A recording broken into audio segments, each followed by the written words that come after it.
All right, another episode of the Elite Show with MSCS Media with Michael Dowd and Bobby Check. Just kidding. Bobby Czyz. How you doing, Bobby? I'm doing good, bro. What's on? Same old. Thank you, Mike, again, as always. I'm happy to be here. It seems like I've become a regular part of John's show. Absolutely. And John? I want to say hello to my special episode of the Elite Show is sponsored by HelloFresh. If you watched previous episodes of the show, you saw we highlighted Green Chef. Green Chef is now owned by HelloFresh, and with a wider array of meal plans to choose from, there's something for everyone. I love switching between the brands, and now my listeners can enjoy both brands at a discount with me. With HelloFresh, you get farm-fresh, pre-portioned ingredients and seasonal recipes delivered right to your doorstep. Skip trips to the grocery store and count on HelloFresh to make home cooking easy, fun, affordable, and that's why it's America's #1 meal kit. America's #1 meal kit. The new year is a great time to focus on what's most important to you, whether it's saving money by ordering less takeout, learning to cook, or prioritizing your wellness. HelloFresh is here to help you with endless options to make cooking at home simple and enjoyable. By skipping the grocery store and using HelloFresh, you're reducing your food waste by at least 25%. HelloFresh delivers pre-proportioned ingredients so you're not overbuying, which is a burden on the planet and your wallet. Hey, HelloFresh came to my doorstep today, and everybody knows I love the chicken, so I ate the pecan crusted chicken the other day, and today I tried the steakhouse pork chops. And I'm a big steak eater, so it was really, I really enjoy these meals. They're easy, and I'm no chef, so this is something that's very convenient for me, and I hate going to the grocery store. So this is one of the best deals I can pass on to anybody that's friends, family, and people listening. Buy HelloFresh. It's convenient, healthy, and great stuff. Go to HelloFresh.com/Elite16 and use code Elite16 for up to 16 free meals and 3 free gifts. Go to HelloFresh.com/Elite16. Use code Elite16 for up to 16 free meals and 3 free gifts. HelloFresh, America's #1 meal kit. #1. And guest, Bobby Czyz. What's up, brother? Oh, man, we go back some time, bro. We got a lot of years of good memories, man. It's good. Key Club days, Atlantic City, especially when we were kids. So how did you two meet each other? Oh, man, we mutual friends. We had a mutual friend, Steve, who put us together, and he knew we were both kind of crazy.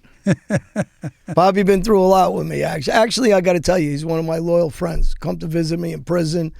And we've always been in touch. We had another friend of ours that's not around anymore. We lost him, unfortunately, to suicide. A good friend of ours, Brian, and I hate to bring that up on our show because we're laughing. He was a great guy. And so we had a lot of good friendships over the years. Mike, Bobby should be dead about 6 times, right, Bobby? I think only 3 or 4. All right, but I exaggerated. But yeah, I'm in the category, so to speak. Hey, Bobby, for the people who don't know you, and there's not too many that don't, can you tell them about your career as far as when you started and how many titles you won and Boxing Hall of Fame of, you tell them. Well, yeah, if we take this back to the early days, I was 10 years old when my father demanded that I become a boxer. Me and my brothers, Vince and Tony, Vince was 9, Tony was 7. Now you got a picture, I'm 10, there's 10, 9, and 7. There's 3 kids that were like babies, going to the gym and training every day. My father forced us to do it. We had no choice. And I said to him, how long do I have to do this? He said, till I say so. Now, if you knew my father, you knew that meant, okay, we're in trouble. So as time went by and I started to get really well acclimated with the boxing game, and I had some people in the gym who noticed me, and I was, by the time I was 15 and doing this, I was fighting guys and sparring with guys that were ranked in the top 50 in the world. And I went, hey, I can handle this guy. He's a grown man. He's 26. I'm 15. I can whoop his ass. I can do this. Did you fuck him up? Not real bad, but I held my own, and I held a lot of his. Well, I'm going to tell you something that you always held. He's got one of the best chins in boxing ever. Oh, I know. When I was researching him before he came in with me, The fucking guy, you got to like basically kill the guy to get him to go. Well, I'll tell you something else. He's got a brother that's very good with his hands. He's a chiropractor that's very good friends with my friend Jesse Lieberman, too. Tony. Yeah, Tony's good friends with Jesse. So we have a lot of, growing up since we're kids, a lot of mutual stuff going on. And but his jaw was, and not only a jaw, but you were a great commentator. I have a lot of people that don't know you from commentating. He was a Showtime commentator. He was all over, and he was going to be a doctor before boxing, which was the other unique thing. Yeah, I had 4 partial pre-med scholarships to become an orthopedic surgeon and a senatorial appointment to go to West Point for free year full ride. And here's the weird thing. I mean, and this will offend some people, and I am sorry. Too bad. We offend here. I don't believe in God, so I'm like, nah, that's not going to work for me. I need to be in history, and I need to be in the books. I need to be remembered forever. So I chose the choice. I chose boxing. I chose to be chase. I should say I chose to chase the dream of being a world champion. Yeah. And now that I have 3 world titles, And Mike, I can't die. on top of that, he's a member of MENSA. Explain to everybody what MENSA is. I mean, you did it before. I know what MENSA is. but- I have 3 ex-girlfriends that are members of MENSA. What do you think I'm doing here on this planet? I'm questioning their. The fuck you think? I mean, every time I open my mouth, I get questions. If you have 3 girlfriends that are members of MENSA, ex-girlfriends, I have questions current. I have questions about their qualifications.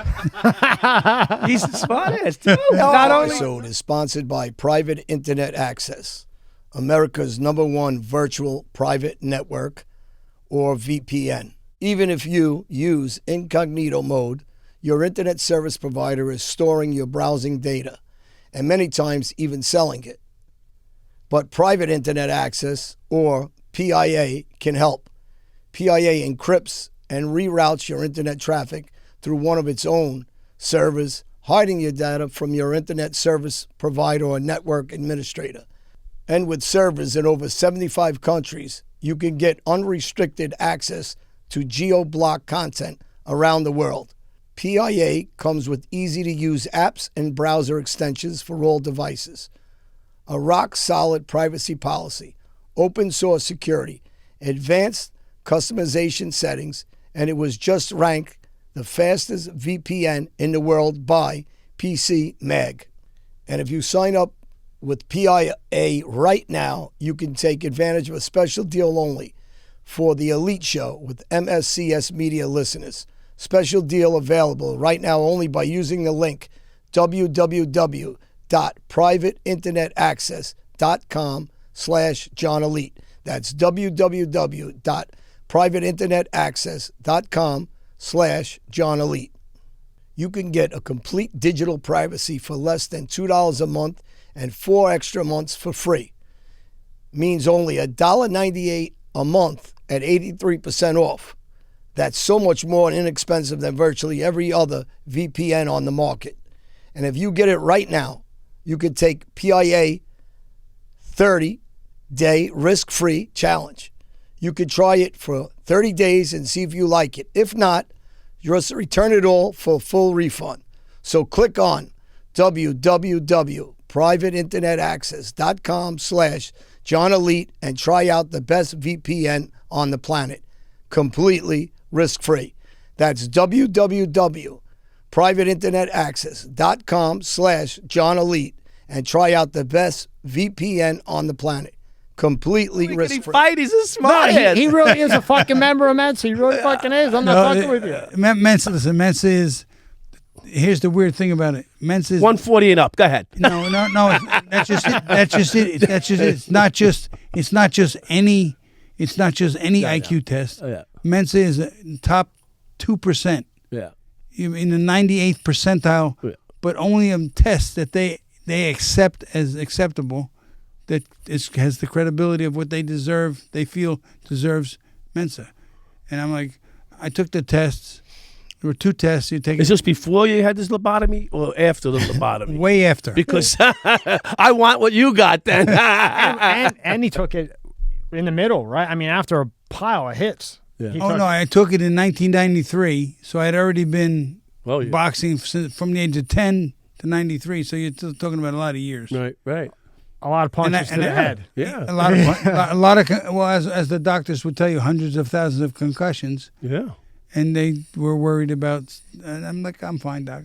I'll talk you too. Don't worry about it. But You know, he fought Evander Holyfield. No, I don't know if you guys know Yeah, that. hey, put hot sauce. I didn't know you fought Evander. Yeah. Yeah. That's above his weight class. Listen, no, not at the time. not at the time. Oh, well, Evander was lighter or you were heavier? I was 209. He was 210. So it You're doing wasn't. at 209. You're not that big. Like, I could maybe do 209. No, his I legs, just his legs are like tree trunks. Yeah. I just lost weight to 195. I used to be 220 did walking around. Yeah. But your legs are phenomenal. If he doesn't know, but what I 24, Yeah, well, I got sticks. 24 I got size. sticks. if you see his calves, If and I his had thighs- legs, I'd be Yeah. 260. And hey, by the way, before I came down, Bob, you know I was in Georgia. I was with Bo, you know, who's you're good friends with his father, and Oh, yeah.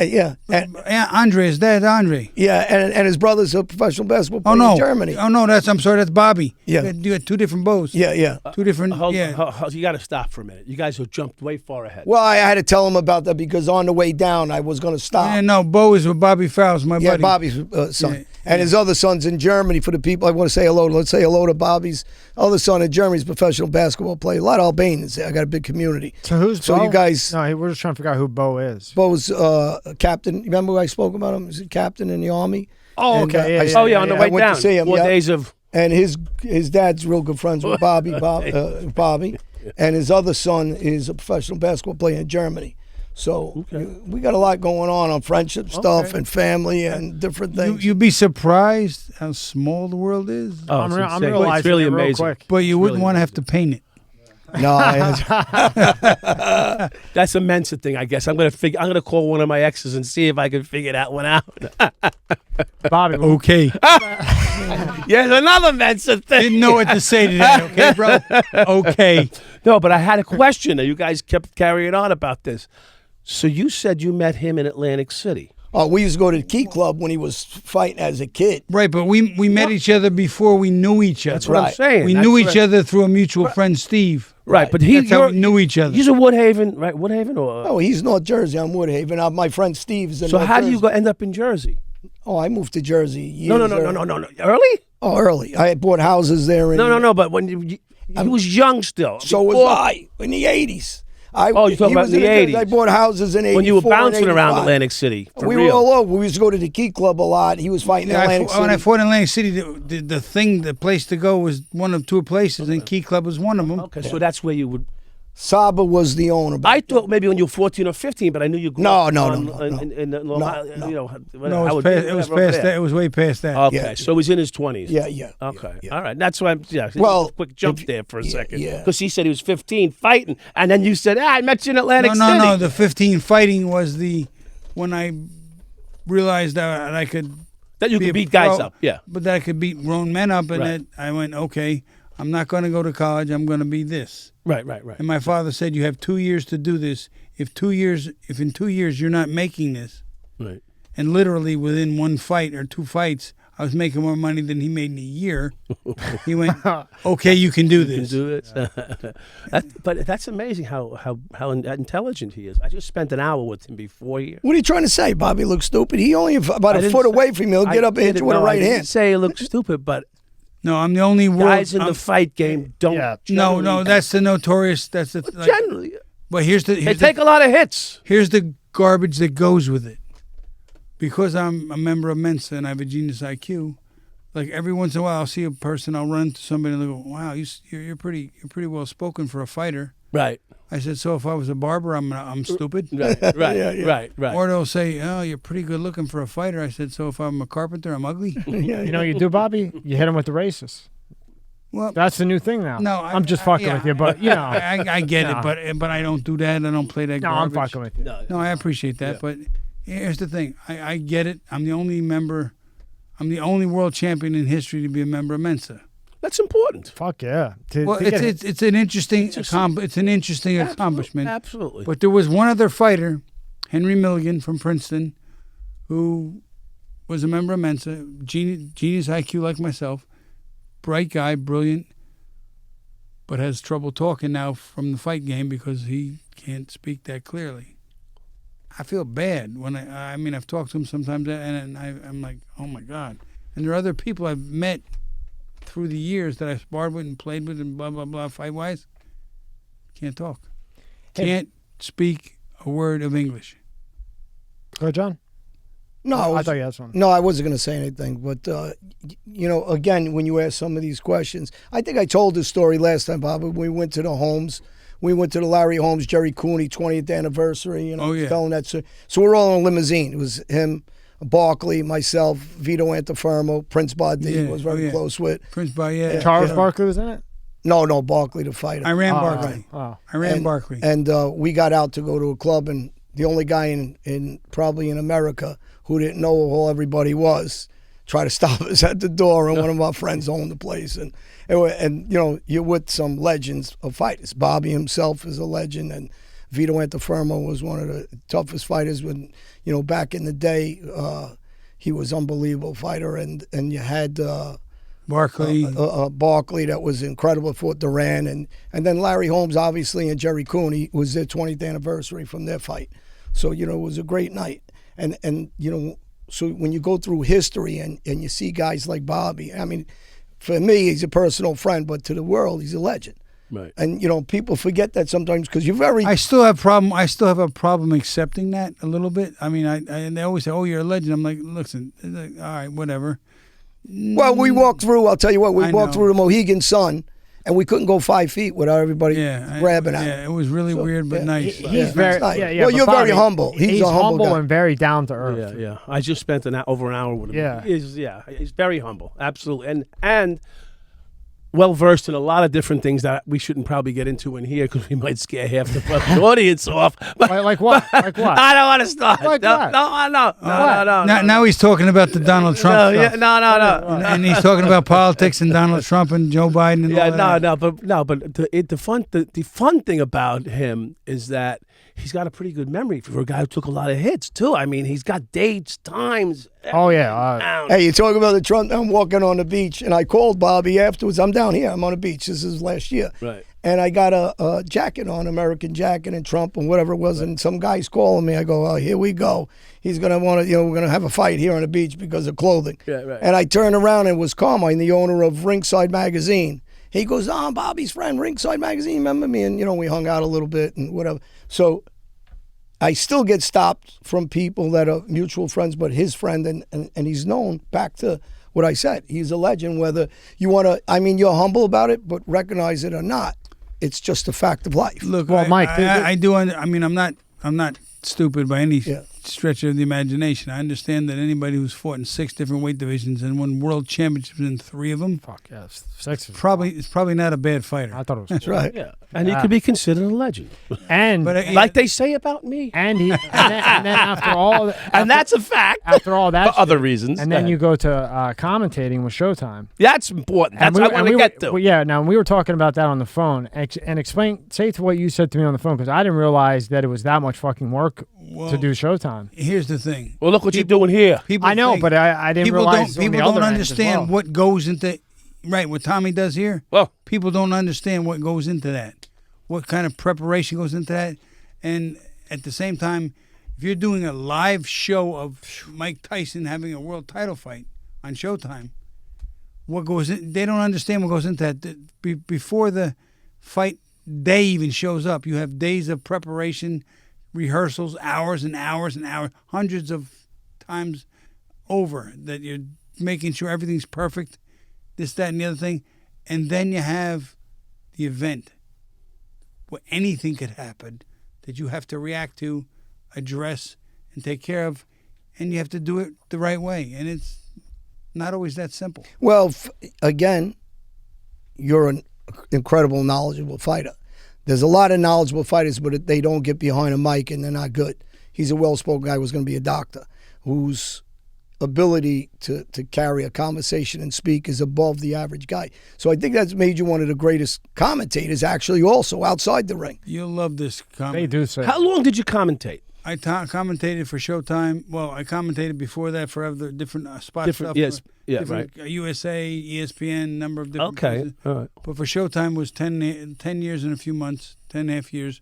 But here's the funny thing. And he did it while he was fighting too. When I think I went up to Canastota, New York, for they do a lot of the boxing inductions, the Hall of Fame, New York, Canastota, and Don Dunphy, the voice of boxing for 50 years. Yeah. And I congratulated him. He said, Bobby, he said, I'm going to tell you this. I'm going to tell you this to your face. He said, I couldn't carry your shoes. He said, nobody has ever done this as well as you've done this. And I said, listen, Don, you did this for 50 years. I said, I've done it for less than 10. Look at you, Bobby. These There we are. pictures of you. There we are. There you are with me. Oh, yeah, we're hanging out. Yeah, we come up. We come up like a I motherfucker. When he fought Holyfield. I remember him at that weight now. Yeah. The boys are hanging out. Oh, my God, that's when I had the broken wrist. Oh, my God.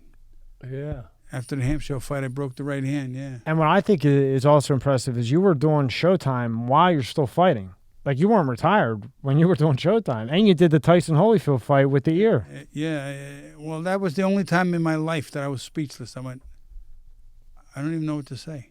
Oh, geez. I didn't know what to say. He bit his ear off.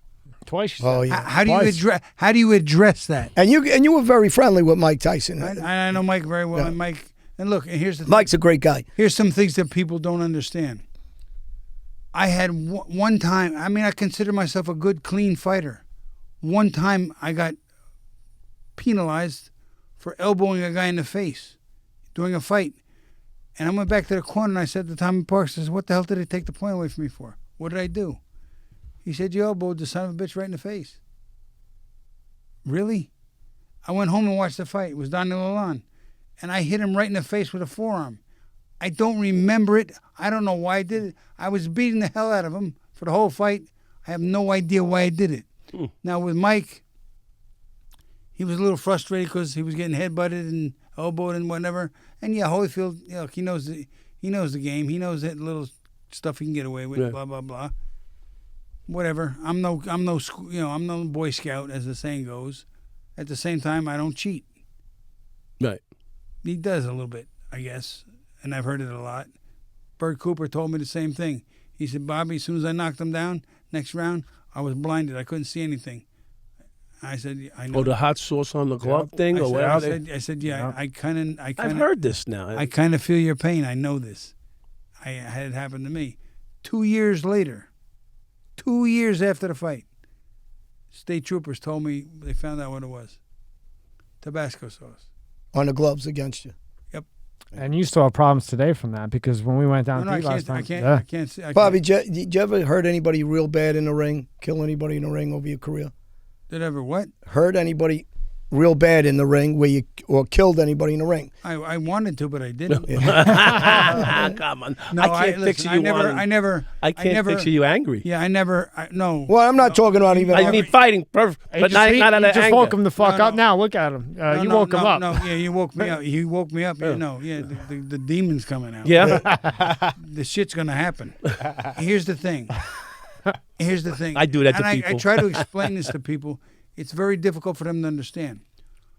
In a fight, while I'm in a fight, if you're my opponent and my title's on the line, if I know for a fact the very next punch I'm going to hit you with is going to kill you dead and you're never going to be alive again, you're going to die. Yeah. Or I'm going to lose my title. Right. In other words, if I don't hit you with that punch, I'm going to lose my title. You're going to die. There's a reason I asked you that question to get to a point. Me and you were at your house years ago and we were watching fight tapes. I think Stephen Locke was with us at the time.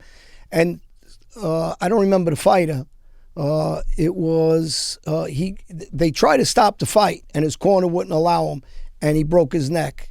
And I don't remember the fighter's name. Maybe Terrence something, or I don't remember who broke his neck. We were going through the fight frame for frame. I don't remember that one off the top of my head either. But there are times when corners have been negligent just because they want their fighter to win and they want to make more money in the next fight. Yeah.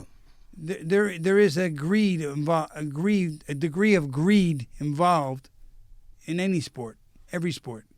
They want their athlete to do the best, earn the most. Yeah. At all costs. We know Vinny Paz. We're friendly with him. Vinny broke his neck in a car accident. Yeah. So I knew that immediately. That's what came to my forefront of my head. He was a tough fighter too, Vinny. Yeah. He's out of Rhode Island. Took he's a lot of hits. Kid. He took a lot of hits. I mean, the other Mancini. he's a great Boom, fighter. right? A Boom Mancini. Did you ever fight Boom? His father Lenny. these guys, but they weren't on. I still, great fighters. They just weren't on the level of Bobby. Be honest, not because we're friends, but in my heart, I don't believe they were on near the level of what you were. So I think they're a little shy of you. I mean, listen, Vinny was a great fighter. Boom Boom Mancini. His dad was, a tough guy. I think he rushed him up. I think when he fought, I think was it Arguello? Arguello, who just destroyed him. He had no business in the ring with Arguello at that time. It was just too much. Yeah, too much for him. It just a step too much. Yeah. A little further. They rushed him in against him. They shouldn't have put him in with him. It wasn't even a rush. It was never going to happen. In that context. Yeah. What'd you think of Ward? Did that Ward knock down Sugar Ray? Do you remember Ward? Was it Mickey Ward? Oh, you're talking Mickey Ward fought Arturo Gatti. Yeah. 3 fights, and Arturo was also a friend of ours and dated. I was saying Mickey, but Mickey Ward could fight. Oh, Mickey was a tough guy. He's a tough guy. Did you ever stand against him, fight him? They were too small for me. No. They were small. Okay, they were smaller than me. Okay. All right. He fought with the famous 3 fights. It was 3 fights, I think, against. Yeah, there was a trilogy. Arturo Gatti. Gatti, yeah. Yeah, and Gatti's a great guy, and he had a brother who was a fighter too. Joey was tough. But Arturo, in my opinion, got killed in Brazil. No, not like. And Arturo, another guy, great guy. Arturo got killed in Brazil. For a woman, and it was a dumb. I was there at the time when he got killed. Yeah. And you know what? Look, he got played by something stupid. Yeah. Look, I'm not going to go into that because it's the oldest. Let's just say it's the oldest story in history about the man and the woman and blah blah blah. Yeah, right. There you are in a suit, Bobby. We're gonna have one of his. We're gonna right there in a suit on Showtime. We're gonna have one of Arturo's. Tommy, we're gonna have one of Arturo's ex-girls. Very good friend of mine since we're kids. Was a ring girl that dated him prior to that happening. We're gonna bring her in on the show on that. Great. So, Bobby, when you're doing Showtime, right? Think of one time, or commentating, think of one time when something really went wrong. Not the Mike Tyson situation, just, hardware, software problems, just where a nightmare, it's a live fight, it's the main event. What happened and how'd you handle it? Well, here's the thing. Every once in a while, something may go wrong with your hearing. Like the trucks, everything, the truck, we call it the truck. They're outside the studio, or outside the arena in the truck. All the cables are brought in. This is how. They wire it from outside into the arena? Really? Yep. Holy shit! Oh yeah, lots of truck. Oh yeah. I mean, you have especially on miles of cables. Yeah. You got cables everywhere, so there could be like a time when you're talking and nothing's being transmitted. Did that ever happen during a main event? It's on and off over the years. I don't recall specifically with great specificity and exactitude. Like the time. Okay, this is what happened. Right. This day, this moment, this instant. But yeah, it's always happened where people, and you have to deal with it. And how do you handle it? So if you can't hear or your mic goes off, give me a situation when that happened. Me and Steve would joke about it. Yeah, we would come back online and we would joke about it. Say, okay, where'd you go? What'd you do? That's the best way to deal with it. Is just like make light of light of it. It's almost like self-deprecation. Yeah, you make light of something that's happened, even if it's you that's happened to. You're at the expense. Deal with it. Right. Just deal with it. Do you remember as a pro fighter who's the first guy to put you on the canvas and you came back up? Do you remember or no? Absolutely, Willie Edwards. Yeah. You know that. We had that conversation. Yeah, and the end of the second round, he hit me and I went down. End of the first round, he hit me and knocked me. I didn't actually hit the canvas. I hit the bottom rope. Right. They called it a knockdown. It was a flash. And it pissed me off, and I knocked him out the next round. Right. Is that technically a knockdown by rules? Yes. Yeah. Rules. Really? But that's why they. But that's not an amateur, right, Bobby? No, that's pro. Yeah, because when I don't. But that's only when you turn pro. It's funny. Right? My brother Vince, who's a writer who is in that realm, had somebody send him a book. Said that Sean Mannion, Irish kid, we know by his name, right, a smaller guy than me, junior welterweight or junior middleweight or whatever he was. Somebody wrote in his book that he knocked me down in sparring. I'm not sure I ever sparred with him. I might have, but I have never been knocked down in sparring. And I've sparred with guys that were 6'7" that weighed 290, 292, 287. Ray Mercer, 250, 290, 235. Big man. Hey, Ray Mercer couldn't bang back then. No. You asked Ray Mercer. Yeah, Ray Mercer once hit me with the best right hand he ever threw. Yeah. And he was right in front of me at 235. I was 195 at the time. I couldn't even. He was right in front of me. I couldn't see him. Yeah. I didn't know where he was, but I just started punching because that was my instinct. Yeah. And I hit him with a few combinations. He said, I hit you with the best punch I ever threw in my life. How'd you hit me back? Bobby, when you get hit like that and you're a little bit dazed, how long does it take to get like the cloud to shake the cloud? See, here's the thing. That's an individual thing. I like to believe that my toughness comes through two things. The natural structure of my birth, my genetics, that I'm born tough. But at the same time, I believe my attitude is that I don't believe anybody can keep me on the floor for 10 seconds. So it's mind over matter type of thing. A lot of it I don't mind because you don't matter. That was good. That was a good one, Bobby. So Bobby, That was good. Bobby, I'm chomping at Rob's the bit. cheering on you I'm back there. chomping. The hardest hitter consistently that hit you. No question. Ray Mercer. That Okay. son I told you of- Ray that Mercer man- could bang. Hardest That hitter. man can punch. Okay, the person that surprised you, not that they hit you, Good question. but surprised you the most. Corey Sanders, 6'5", 245, 6'5", 245 pounds. The speed he had with his weight was in. He knocked me out in the second round. They stopped it, but Okay. I could not even deal with the speed he had Wow. at that weight and the power it was Bobby, you ever run into Bone Crusher Smith over the years? I know as I've seen him. I've Yeah. talked with him. We've had Yeah, pictures we've seen taken. him, I mean, we're part of the community, but right, not in the ring. I don't know him very well. No, Yeah. I'm not in the ring. And another question is from me is, what surprised you the most against somebody where the fight went way better for you than you actually thought was going to happen? Let's just put it out there like you went in against whoever. Okay, It could be your first, your 10th, it doesn't matter. I fought a guy named Jim the Schoolboy Baker, and I've always made this joke. If I've started the fight at 9:30, I want to be done by 9:31. Okay. With him, I was done by 9:30 and a half. Okay. So I knocked him out in 30 surprised you seconds. that much? I expected him to be tough because they call him Okay. tough Schoolboy Okay. Baker. So it did surprise But I knocked you. him out in 30 seconds. Right. So wow. I'm like, Okay. really? I can go home now? And I knew other guys that had fought him, like Alex Ramos fought him to a decision, and I knew Alex Ramos. We sparred together and whatever. And Right. So you knew you thought he was tougher than he acted. I thought, Right. Right. lo and behold, what do you know? Okay. Well, there you go. That's interesting. Ray Mercer's a big motherfucker. Oh, he's a boy. big guy, but he, No, Ray could punch. Look at I mean, No, I know. No. But the speed you he had said some was snaps behind his hard punch, or- and he'll tell you again. And here's the funny thing: Holyfield dropped Mercer, but never dropped me. Yeah, Who's this guy? Look at yeah. that. He's- I said that you had some jaw. And here's the You thing. went right at Holyfield the whole fight. Holyfield, I did it on purpose. Here's why. I thought Holyfield's going to underestimate me. He's never going to believe I could take his shots. He's going to think I'm going to blow me out in 2 rounds, and that's his end. He didn't train. Right. He didn't You train. knew that though. You knew that. I knew that. Yeah, you knew that. And then they started to worry about all the next big money with Mike Tyson possibly, which is what catapulted him to that next fight. And then here's the funny thing: Mike Tyson saw how bad he fought against me. Mike Tyson undertrained for Holyfield. Yeah, yeah. Cost him that fight.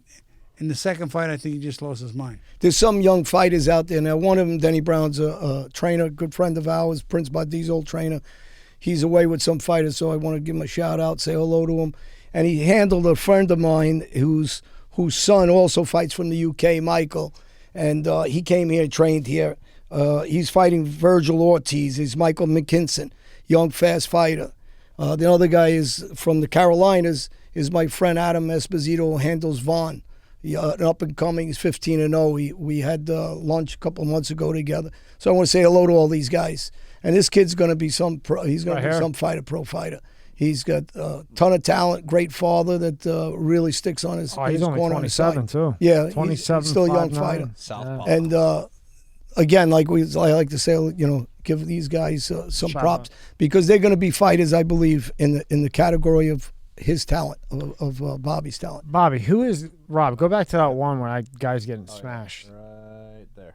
Who is that, Bobby? You know who that is? Ray Mercer, Yeah, no, Tommy Oh, Morrison. you told Tommy Morrison. He's the one that played in the. I think he played in Rocky. Rocky, Yeah. Played in a Rocky movie, yeah. But Tommy, see, here's the thing with Tommy Morrison. Mercer ended. How about him on that this? one. I tried to fight Tommy Morrison. They turned me down. Yeah. Know why? Yeah. Tommy Morrison, no matter how hard he hit me, Yeah. I wouldn't give a shit. Yeah. And here's the thing: I'm gonna hit him Yeah. back Yeah, a lot, at some point. Yeah. and he's gonna. And it's not going to like He it. passed away some years Yeah. ago. Well, well, he did some bad things. Yeah, in yeah, life. He had. Unfortunately. He had his own demons he had to deal with. Yeah. And look, I guess we all do, right, Johnny? Yeah. Yeah. We all have our own some demons. yeah. And look, We've been through it. at the end of the day, here's the thing. I have this saying. They always jokingly say, "He who dies with the most toys wins." No, because some people are born with unreasonable or unfair access to all the toys. If you're born to the president, you're born rich. He or she who's born with and dies with the best memories, that's I always say that. That's Memories the are one- the only thing that nobody can take from you. no They can't. way, no way. And it's true. Yeah, You can do whatever you want. Even people with Alzheimer's. I mean, if you went to the joint, all you have is memories when you're in there, right? Why you got to bring us back there? I'm just saying. But it's true, Buster, right? I don't know him. Do you know him? I don't know, Bobby. Who is that? Bobby. And even when you have Alzheimer's, you remember the past. You remember, like you go back You 50 remember years. yesterday, and yesterday was like 20 years ago. Right, but still you remember 20 years Yep. ago, right? My father's in a nursing home. He still talks about boxing, and he remembers Memories, everything. see? He That's- remembers all his fights. If you Even ask him anything about Bobby's fights, this might be a sore thumb. That is my This that is might be a sore thumb see, here. that is my proof, right? the new memories fight- you're can right. never The fucking MMA go. thing. How do you feel about it? Listen, the MMA is think about this. I'm going to break this down Go for you ahead. so you understand Right. it completely, and I'll do it shortly. The MMA is mixed martial arts. Right. So what you're doing, I am one of the mixed martial arts. I'm boxing. Right. Then there's karate. Then there's judo. Then there's Jiu-jitsu, taekwondo, taekwondo, and yeah. jiu-jitsu. Okay, so mixed martial arts means that somebody actually took the time and the energy to master all of those arts to a degree. Mm-hmm. That's a bitch. Wrestling, yeah. That's and wrestling. That's anything can happen, and if you don't know how to react to it, you're done. Yeah. So Wow. you respect it. I respect it a lot. I think it's tremendous. Right. I think and at the same time, I believe at the end of the day, the biggest baddest guy in that division or that and I'll explain this. Biggest baddest guy in that category Yeah. Field. is probably worth a little more than Mike Tyson or Muhammad Ali. But here's the thing. Worth in what? In ability to win fights? No, or value? here's in value for the public, in appreciation of the actuality of what they have to skill levels. what they have to understand and do and be able to Right. do. But watch this. Here's the thing, and I can't believe it was my wife who told me this. Oh, Of all things, I'm like, It one happens. One day she said, someone woke you up. She said, "Bobby, I get it." I said, "What are you talking about?" She said, I get the mixed martial arts and the boxing." And what are you talking about? She said, "I know why Mike Tyson makes more than the top mixed martial arts guy." I said, "Okay, why?" I didn't know what she was talking about. She said, "Every little boy who walks down the street can picture himself being Mike Tyson, Michael Spinks, Larry Holmes, Bobby Czyz, this guy, that guy, because he has two hands, he has 2 feet, and he can fight." Not every boy that walks down the street pictures himself mastering 4 or 5 different disciplines of martial arts to do all of these things to come into a place where he's champion of 5 or 6 or 7 things. So how did you feel about McGregor then going from the UFC to boxing to fight Mayweather? Because from what I read and here's what heard, I understood. he trained like a motherfucker for that fight. But McGregor, I mean. I know, but I also understood it. But I mean, how did Watch you it. feel about mixing the two together like that? It was a business decision. it was a show. It was a business. No, it was Yeah. a business decision. Yeah. This is what it was. McGregor could it's a fight show. anybody in the MMA and never make a fifth of the money he would make fighting Mayweather Jr. Yeah. ever. But I Mayweather, get it. That's like I said. Listen, I'll fight Mike Tyson. Mayweather couldn't get that money fighting I'll anybody fight Mike else Tyson. either. I'll fight No Mike one's Tyson interested. for $5 million or $10 million, and I'll fight him. I'll try and beat him because then I'll make $100 million. if I beat him. But I mean, But I'm going to Go ahead. tell you something. In just a boxing match with Mayweather, it's a joke with McGregor getting in a ring. right, but if it's an MMA fight, that's a different it's story. another joke. I just put my friend's picture up, and he had a big victory in Atlantic City recently. He's a young guy. He's mixed martial arts. He's good with his. He's very, very good with his hands. And he's got a lot of talent in the future. And he's very good. I'm Albanian. He's Albanian. Everybody knows that. But this guy's got some talent, and he's good with his legs, and he's good with. Tommy, watch this though. I'll settle this for you. I'll settle this whole argument for you really quickly. It looks good. Watch this. Simple. Ask Floyd Mayweather Jr. if he'll fight McGregor in a mixed martial arts. No, he'll fight. never. He'll never. No, he get killed. Wait, he'll get killed. But and He'll like you never- said, the money's he'll- in with the boxing. I just wondered as a professional, I'm forget sa- the but money, I'm like tell- how you look. felt about it. How do I feel about anything with makes your life better, makes your family better? You're doing something for your wealth and healthy well-being in the future. Oh yeah, that's what I was asking. Because some people were like, He's not some, mad. yeah, He's some not mad. boxing He's fans. not mad. Like, He's you know what I was for getting what it's at. worth. Yeah. And here's the thing: he fought pretty good. He trained Oh, he hard. did. He no, did fight trained pretty good. McGregor really trained. He fought pretty well. He trained his ass off for Floyd Mayweather. What I think is a boxer. You're not going to beat Floyd. Floyd Mayweather carried him around because it's a show. Of course. It's a business decision, like he said. Yeah. But if it was a legitimate boxing match, It won- and it even won. at Mayweather at that age, this is one of the greatest fighters, defensive fighters, and everything else. And I'll tell you why I believe it was a show more than a boxing match. Because Mayweather has way too much experience to turn his back on McGregor, and he did one or two times saw during a that. fight. Yeah. He'll never do that, ever.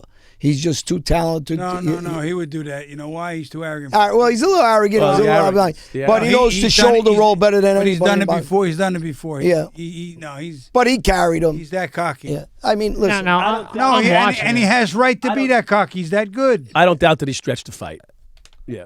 Well, I'm A little bit. I'm sure maybe. Listen, he did when a you little get bit. it, but you get. I don't see. I him think he popping had in the fear. ring. I saw a little fear in his eyes. I did too. I Round saw two. fear in his eyes. Round two, 'cause I saw fear in Mayweather's eyes Never. early on. 100%. Never. No, 100%. no, he did. 100%. Listen, when Kimbo Slice was fighting and guys were in jail with me, they would say, if he fights Tyson, I go, you guys smoking crack. well, Tyson- You know how good Tyson is? Kimbo Slice gets in a ring with him and he just bitch slaps him, he's going to knock him out. And then Kimbo Slice got knocked out by some bum. And I told these guys, I go, listen, the talent this Slice- man has, the Slice- talent that Tyson has. Didn't Kimbo beat Mercer? I don't know. I don't remember. I forget which one it was. One of the guys beat Mercer. I don't know. No, I don't think it was Kimbo.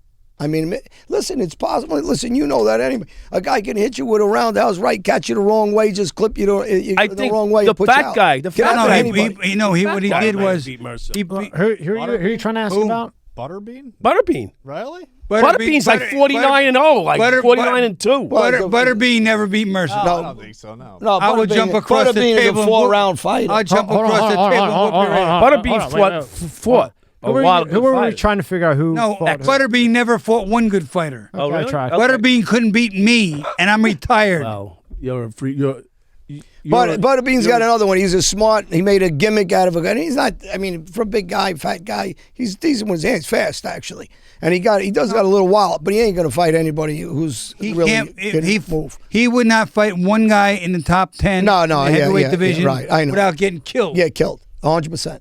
And I don't care what he said. He told me, it's funny. Well, I just One watched day 50 of his he fights the said other to me, day. he said, I'll knock Mike Tyson out. No, you just want to fight him Well, that's because you want to make 10 but- You million. want to make? You can't blame the He guy was- for that. How about if he fought you winner take all? Yeah. Would you fight him? you Never. idiot? He'll never fight him. No. Listen, he wouldn't go a round or two with Tyson too. Listen, guys thought, even at the age Tyson is right now, the guy was one of the greatest fighters in the world, and not because, and you tell me if I'm wrong, his hand speed for a heavyweight was incredible. insane, yeah. I mean, Not only that, but on top of the hand speed, the power he generates. See, speed times mass. In other words, velocity times mass equals destructive power.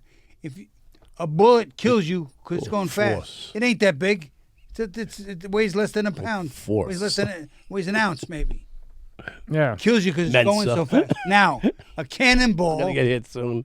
can't travel at the speed of a bullet, or would go through 5 buildings instead of 1. Right. Good But analogy. but good it analogy. does go through 1. I feel like I'm in a Mensa meeting right now. No, but it is velocity times mass equals destructive power. When Mike Tyson, Rocky Marciano only weighed 186 pounds. But his best right hand thrown into machines that could measure the power, he could deadlift 1,000 pounds a foot in the air with 1 punch. Fuck that. Do you know how insane that is? Yes, I do. I'm not- very aware of how I'm not insane that getting is. hit with that shit. Fuck no. Well, Fuck no. Marciano would beat your arms down until they dropped their arms because he No, he did that. He did yeah. that. A couple fights. he pounded their arms down till He hit him so hard in the arm that the blood vessels broke and they couldn't pick their hands Oh, up. jeez. Guess what's next? Your face. Yeah, and lift him up. that means you're not going to look so good the next day. That's a Mensa move. And you know what? That's a Mensa move. You want to hear somebody who was ahead of their time, even with some of the stuff we talk about, mixed martial arts and stuff? Muhammad Ali. He started that with the wrestlers and everything. Yeah, and you remember with trash Andre the talking Giant and him? He was But really. he did it for money and Showtime. He did it for show. Yeah, I did did for You know what though? When He you was think a about showman. He when was a you think classic about showman. trash talking, you know how Jordan was a big trash talker, and now if you think about it and you go back, Muhammad Ali kind of was the first guy that I can remember that was really like a crazy trash talker, and then the others kind of followed. He was the trash Yeah, talker. he was. That's what I was gonna ask. We have Jimmy Hoffa's was driver professional. coming on this week, and he was very good friends with Muhammad Ali. And we're going to talk about some of the interactions of him and Muhammad. He's an older guy now. He's 80s, about right? 86, I believe, 87. Ain't that a bitch that how we talked about people that are older guys and they're not in their 60s now because we're Yeah, right. They're all. we're 59 and 60 and all of a sudden now they're 80s and they're older. He's an older guy. We're trying to find older guys now to talk about. So We you got feel up in the younger. age. Hey, I'm a young guy. You know, I just found a guy 80. You're and I 30, he's 27. Rob's 20. Rob, what were you going to say? And I walked down the street, this and the other guy, and his old guy was on the other side of the street, 127 years old. What's that, I Rob? was gonna ask Bobby who was the guy that was just a prick, like the trash talker for you that you just like In the ring with. you Yeah. shut You the know who fuck was up. the one of those guys like shut. Can I say the fuck word up. on the air? Yeah, Fuck say it. yes. Biggest jerk off ever, Jim McDonald. He walked in with a group of people, an entourage. They all had shirts on that said Bobby Who. Oh, yeah. Shit. I know, and that didn't hurt me. I'm just like, okay, he's an asshole. Yeah. And so are they. But I just beat him silly for 6 rounds till I knocked him out. But I mean, he didn't win like what, not a full minute of any round ever in the fight. Well, I think the best punch you ever threw, But Bobby. he was disrespectful. The best punch I've ever seen Bobby throw, for guys who don't know, is when he was on the street. He put Bobby, his right hands there. up. Isn't I'm gonna. That's him right there in the picture. Yeah, that's Yeah, it. it's a- That's your favorite guy, right? Bobby, tell him when you had your hands, a guy opened his mouth to him, and instead of throwing a right or a left, he just hit him with a headbutt, put him to sleep. Well, see, again, the street's different. There are no rules in the street. Yeah, dirty. Shit Dirty. changes. Hey, Bobby, I Can get ugly. know John knows, but I don't know if Mike knows. I didn't know, and we did 3.5 hours. I didn't know that you testified in Mike Tyson's trial or his case. Yeah, I did. As a matter of fact, it was funny because Mike said to me after the trial, he said, Bobby, you're the only one I asked for. My lawyers asked for Chuck Wepner and this guy and this guy and that guy. He said, I want Bobby Watch what they said to watch what they to said to him when he testify. finished. And here's the thing. Bring that mic up to you, Bobby. Yeah, sure. pull it. They talked to a lot about the biting the ear off thing. And I said, listen, there's a situation. I said, there is what I call situation or circumstance blackout. And you were the commentator for that fight. I was the commentator for Showtime for that fight. And I said, I can understand how maybe Mike just freaked out because he felt he was getting hit with elbows and forearmed and all of that he just bit his ear off out of a freak reaction because I hit somebody once myself with Donnie Lalonde, it turned out. I hit him with a forearm in the face. I never remember doing it. And I was beating him up for the whole fight. It wasn't like I was in... Yeah, you needed to do it. Right. It wasn't something I needed to do to get out of trouble. Right. And I just thought Mike maybe had a freaked out moment. And the doctors who came in said, Well, Mr. Czyz is actually right. It's not called situational performance blackout, but it's called this, or this. And that was the legal terms of what it was. But they said that that's possible. That's what Mike had. In my personal opinion, after the fact, no, I think he beat a zero. Yeah, but when physically, you, of but when course you he did. testify, what did they tell you? They told you that you don't lie, you're a straight guy. No. I said you don't lie. I don't lie, but I don't lie. But what they say? They said something Here- real. They complimented you real well when we were talking on the phone. Right, but it was really weird because I said, look, understand something. When you tell a lie, you have to remember the it. lie, where you told it, who you told it to, what the lie was. You got to remember it forever. Yeah. I said, that's too much damn work. Right. That's just too much work. Yeah. I'm not doing it. I'm telling you the truth.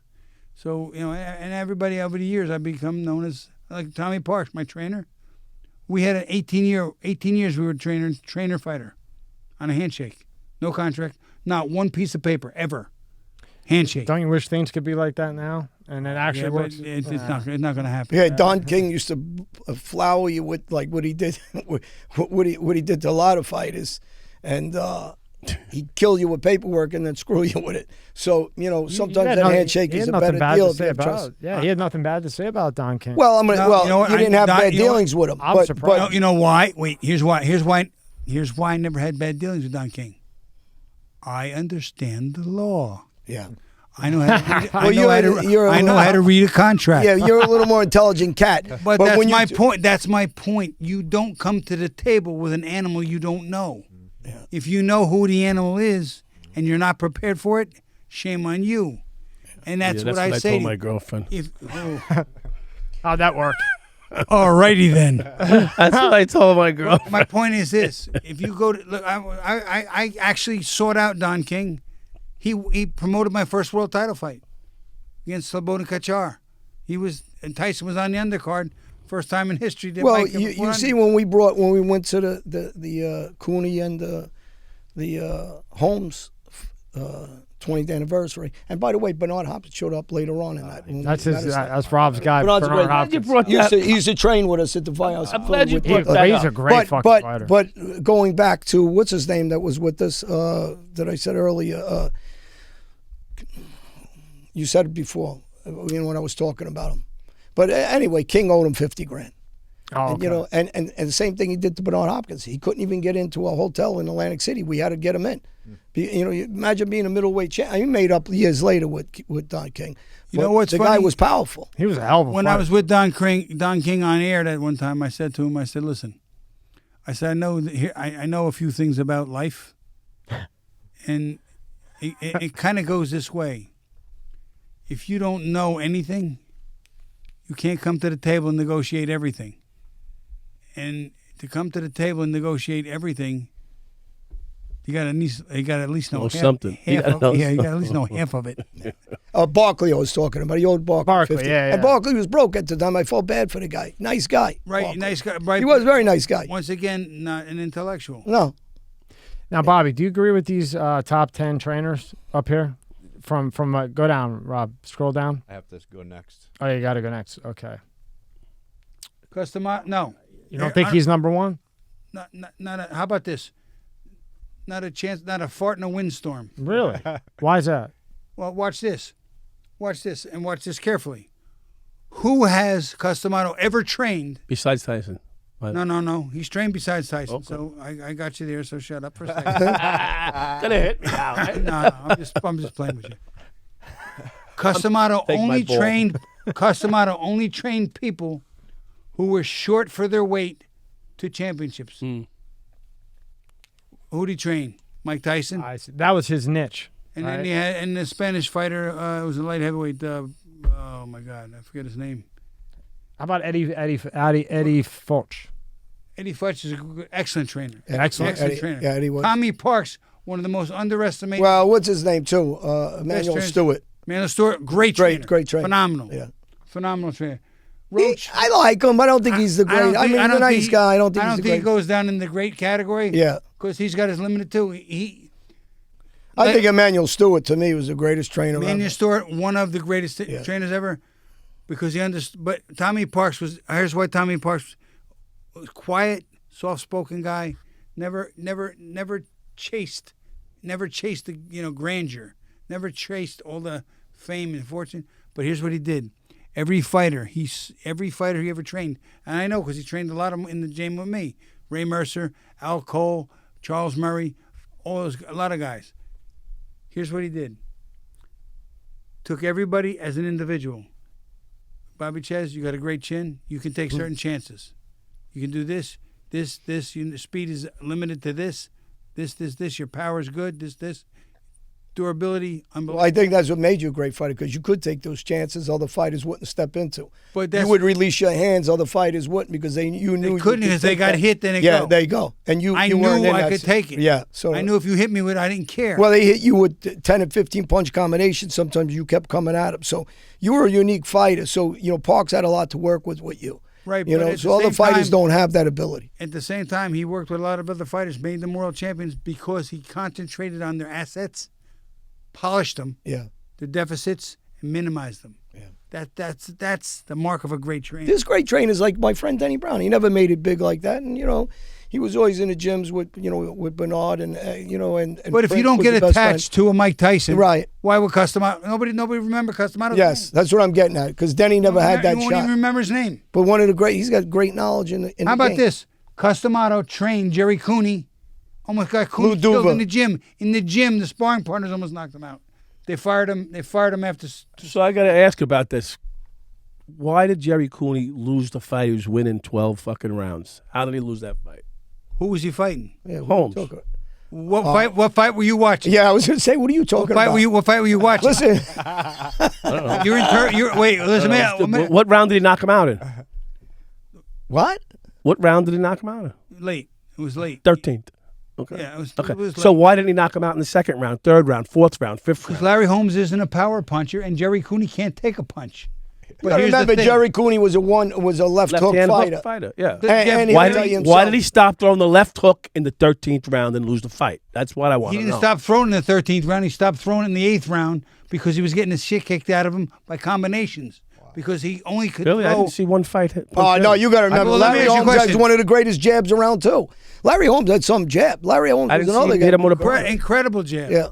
Larry, let me tell you something. I watched every fucking split. Larry Holmes, another guy. He's a nice guy. I was with him a couple of times. Pull it up. Pull up the fight. Pull up the fucking fight. Listen, I'm going to tell you something. Jerry Cooney himself didn't believe he could beat him. No, he said it more. I'll give you that. I did a radio show with Jerry Cooney and his partner. I'll give you that, but he beat him every fucking round. And I did it with Let me tell you something. He beat him every round. I watched the fight. No, he did. Nice. I watched the fight. He had too much to drink. He had too much to drink. I don't drink. And he's another good guy. Does a lot with kids, Jerry Cooney. No, wait. I'm going to mention a name you guys all know. Vito Antuofermo. Oh, yeah. Vito Antuofermo used to spar with Jerry Cooney. Guess what? Vito Antuofermo. He chased Jerry Cooney out of the gym. Yeah. Jerry Cooney would stop. Vito was too much. Vito, he said, listen, let me tell you something. He said, he hit me with his left hook or his right uppercut. He said, my head hurt for 2 weeks. Well, those were great fights. But I could take the punch that he could throw, and I would then punch him and run him out of the But I'll tell you what, I love Vito, but I think Hagler was one of the greatest middleweights ever. Hagler is a legend. Legend, body puncher, great body. He passed away, and really not a condolence to him and his family. Not a big puncher, one punch. Not one punch. Combinations to the body was incredible. Non-stop guy too. No, the guy came into the ring in shape forever. I mean, the best conditioning in history. Yeah, best body puncher besides Marciano. Bobby, what do you think about Mayweather's father training? Well, here's the problem with the father training: the emotion that gets attached to the statement. In other words, do this, son, do this, son, do this, son. And sometimes the son and the father don't see the same thing, and it becomes a problem. I know I had the same thing when I was an amateur. My dad was training me, and the trainer of the gym wasn't as good as my father, but my father was too emotional. And then when I turned pro, he pulled back completely. He said, I can't do this. I just can't do this. Does his father train anybody? I know he was training Floyd for a while, right? No, he trained other people. He trained other people. Do you think he was pretty good with other people? I didn't pay that close attention to him. I didn't know him that well, so it wasn't something that was in my purview. It was like Joe Frazier with his son. They didn't get along in the ring.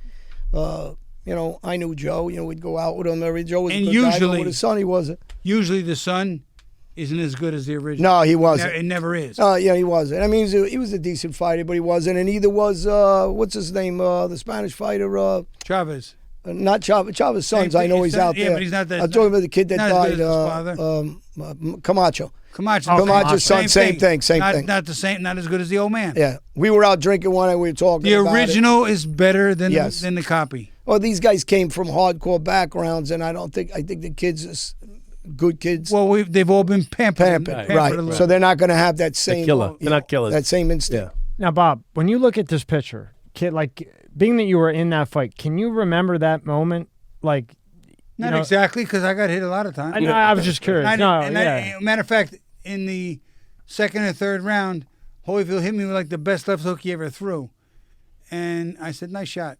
And You said that to him? And Larry Merchant said, "Do you realize Bobby Chez just said nice shot to Evander Holyfield?" He said it on the air, and like I was watching that fight. and he made it made you understand all my friends were like, "Did you really say that?" Yeah. Yeah. So you get cracked by Holyfield with everything he's got and go, nice shot. Well, I figured I would let him know he did his job. He's trying to intimidate him in a different way. I wasn't intimidating. You know what I was doing? Yeah. I was just tell him you're not hurting just letting me. him know. Good shot, but I'm still here. I didn't give a fuck. I think he knew that, though. No, he knew that You going frustrated him. Well, going in, he knew it.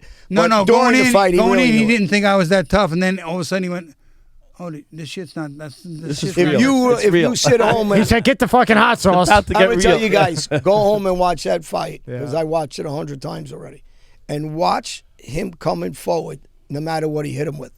That's got to be a frustrating thing for an opposing fighter, knowing that you really can't. Not only put that, this but guy- watch this. Count the first round. Holyfield throws 87 punches. Damn. 87 punches, more punches than he's ever thrown as a heavyweight. What were you doing counting the fucking punches? I wasn't. No, They after They counted him. I counted him after the fact. You guys fell into that. But they counted the people, the commentators counted it, but I counted it after the fact. But here's the thing: fifth round, I threw 84 punches. He threw 41. Wow. I doubled his output, and he was getting beat. Yeah, so they shook the fucking bottle up and Is made that- sure that things went the way that they wanted it to go. Let's just tell the fucking truth. Who do you think now is you still watching the fight game that much or no? I know you're going to go into announcing with the. You know with- what? bare knuckle They boxing. have bare knuckle boxing, which I think is going to be great because that's where everything originated Yeah. into to what today is current boxing. But today I haven't watched that much. Here's what I have watched. I mean, Tyson Fury, giant. Yeah. Yeah, what do you think of Tyson Fury? I think he's incredibly quick for a man that size. Oh yeah, he is. He really is. I mean, Agile. I yeah, never seen anybody that he's agile gi- for some of that size. Somebody that's almost 7 feet tall. Yeah. That's You a think bad- he's the best But right here's now, the right? thing. Yeah, I think so. Here's the thing. The first your fight he favorite? had with Wilder. Well, Bobby Yeah, Chez. Deontay Wilder. First fight he had with Wilder, I thought he beat him. Everybody thought he beat him, but because he got knocked down, everybody figured, okay, there is the opportunity for a rematch. We'll Yeah, change. right. We'll cheat him. Give it we'll to cheat him. everybody. Right. We'll make it a draw. Now in the second fight, watch this. I have a friend of mine who's a big bettor. He said, Bobby, who would I bet on? I said, bet every dime you can bet on Deontay Wilder in this rematch. He said, why? I said, because here's what happened. If Deontay Wilder figured out what I figured out, and that is that Deontay Wilder doesn't have a good chin, even though Tyson Fury doesn't have a great chin either. The fact that Deontay Wilder doesn't have a good chin, and I think toward the end of the fight, Tyson Fury figured it out. Oh, Tyson's got his number now. I said he's got his gonna number. beat the crap out of him. He's gonna knock him out in the 7th or 8th round. What happened? Yeah. Second fight. Well, again, you know, Banged him out. a real good fighter because Wilder's tough. He's fast. He's only got one hand. No, only got Wilder's not that tough. No, not tough with he can't take a punch. But like here's the thing: good is your ability to give an ass whooping. Yeah. Tough is your ability to take one. You take he's one. good, but he's not tough. You're right. Not that Yeah, tough. you're right. But he has one hand. He's a one, and I think once Fury he's got his number. I think if he ever gets in these rings, Here's the thing: it isn't about the one punch or the one number. It's about the fact that Tyson Fury can hit him first. Yeah. Tyson, Sure. That makes a big difference. He's got him at the end of the jab. He's got him at the end of the Which means jab. all the combinations Yes, to be set comes up. behind it, right. And Tyson, Wilder doesn't come in. Deontay is going to get hit now. Got to take the hit. Once he gets hit, he's in done. order to Well, hit. yeah, well, change his whole style of fighting. If I was Wilder doesn't fight, I don't he have came to be forward. 6 foot. I don't have to be 7 feet tall. If I was 6'5", I would beat both of them. Yeah, well, you you got body shot you him got with that. Wilder I know you would. didn't back up against anybody. He started backing up, fighting You go right in on and his take heels. hits Yeah. right there. And when He's a gonna fighter- have to break go their into ribs. Tyson. Be breaking their Tyson's gonna ribs. kill him. Yeah, Hitting he can't fight Tyson Fury like that, and he was fighting him There's backing a up. piece. He's Unfortunately, he's got no ability to. Like you said, Bobby, Unfortunately- he has to go in and take the damage Right. to He get. can't take the damage. I think you said that. unfortunately, there's a piece of boxing. He's got to be That hit. is in just order to raw. Hit someone. There's a That's- piece of that's the boxing negative. that is He's just negative about off the like rip. Ray Mercer. And I Ray don't Mercer, like being negative off the rip. even though Ray Mercer's got a great jab and can box, Ray Mercer's Got the point. is about the power. And Ray Mercer, and here's the funny thing, I said it to Tommy Parks forever. Tommy Parks used to say to Ray, if you ever trained 80% as hard as Bobby does, you'd beat Tyson. Yeah, He had a great chin, he had great jab, he had speed, he had everything. He just wouldn't train completely correctly in the gym. I never understood it. yeah. Bobby, I who's your favorite boxer other than yourself? Who's your favorite boxer? I'm not my favorite boxer, honest to God. I'm really not. I have mixed emotions about combinations. I'll give you a great example, and you'll understand this. Rocky Marciano epitomized who I wanted to be in my head and physically, because I was short arms, short this, short that. That was like your role model. My role model. He was my and don't quit and train to forever and just don't quit and blah blah blah. Yet Sugar Ray Robinson could box, he could punch, he could beat you to death going backwards. That's when I was Sideways, playing around. That's who my trainer made me watch. Right. I mean, but here's the thing: you can watch him, you can't replicate him. Fuck no. You can't replicate. See, because you can't replicate Marciano either. But if you watch them both, and I've read the biographies of Marciano, I've read the biographies of Sugar Ray, I've read the biographies of Ali. Some of the greatest of all time. I've read them. I've gleaned some things from them that I tried to incorporate in me. Like a little piece here, But a I little s- piece right, but I there that still- worked for you. But I still got to be me. I still got to develop my style, me. It still has to be me. What I can do with the things I've learned that they did so well that I can't do as well as them. But I got to tell you, we got to wrap up, Bobby. But as a tribute to you, friend, obviously, but you are one of the greatest talents in the sport, well known in the sport, well spoken in the sport, and aren't you in the Polish American Boxing Hall of Fame? You're is. gonna laugh at this story really quickly. I know it, so I won't blow. I'm it. in the New Jersey Boxing Hall of Fame. I'm in the Italian American Hall. I knew of you Fame. weren't. I knew I was going to say that next. I'm in the New York Rochester Boxing Hall of Fame. And then How'd you get up there? Eventually, I got into the Polish American Hall of Fame after the fact. I got like backed in. Right. So I got up in front of all the Polish people, and I said, Polish people get pinged all the time. They get pinged and banged on for being stupid. I said, I know where it came from. Most of you haven't got a clue. And this is a Polish audience of like 500 people, 700 people. Where'd it come from? Here's where it came from. In World War II, Polish was a small country. They didn't have an army. They didn't have an army. I know. And I read all kinds of history on and, Poland. and Germany went through them in 2 days. Yeah, they had an underground army And that here's was what- incredible, and- though. They did have that. But here's what happened. Some of the Polish people went out and fought the tanks on horseback. Yes. And they said, what are you, stupid? Fought the tanks on horseback? On horseback. Hey, That's how they got balls.